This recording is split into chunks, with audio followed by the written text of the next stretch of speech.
This is KCTV English News. I'm Angel Kim. Starting on January 8th, all international travelers entering the country will be required to submit a negative COVID-19 confirmation. The national government has stated that a PCR negative confirmation issued within 72 hours of departure must be submitted to enter South Korea. The decision was made to block the influx of COVID-19 variants from the UK. The new requirement will come into effect on the 8th for international citizens traveling by air and the 15th for those traveling by sea. Hearings for a 10 billion won suit filed by people convicted and imprisoned by military tribunals in regard to the April 3rd incident will begin this month. The Jeju District Court will hold the hearing on January 28th of a compensation suit filed against the national government by 39 former prisoners and family members of the April 3rd incident. The lawsuit will likely affect the ongoing proceedings concerning the April 3rd Special Act, a revised bill containing measures for compensating victims of the April 3rd incident. The province has implemented changes in policies that will affect the daily lives of residents. The reservation system for climbing Hallasan Mountain, which was suspended last year, is back open, and a crackdown on illegal parking around Songpanak is also being enforced.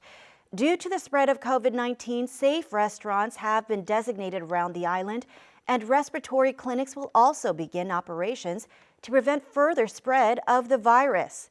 Joseph Kim reports. The reservation system for climbing Hallasan Mountain, which has been suspended due to the prolonged COVID-19 pandemic, has started again as of this month.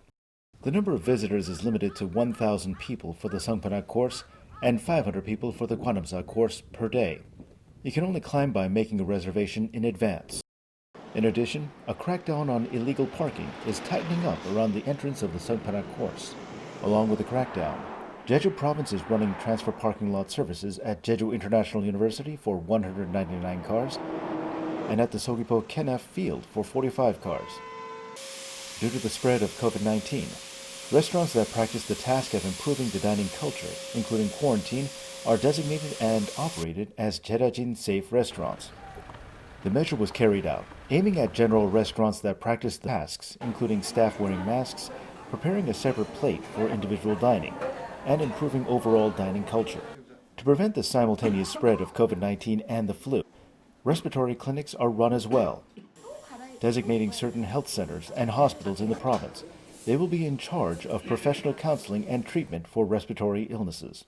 From this year, if you give birth to your second child, and if you have been living in Jeju for more than 12 months, you can receive child care support funds of 10 million won or housing rental support funds of 14 million won over 5 years.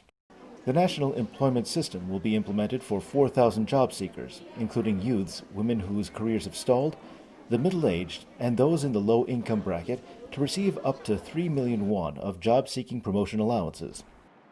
In case of emergency reduction measures being issued due to high concentrations of fine dust, if you drive a vehicle with a level 5 emission rating, you'll be fined 100,000 won. Joseph Kim, KCTV. Thank you for joining us today at KCTV English News. Please follow us on YouTube at KCTV E-News Jeju and on KCTV's VOD service. Have a great evening.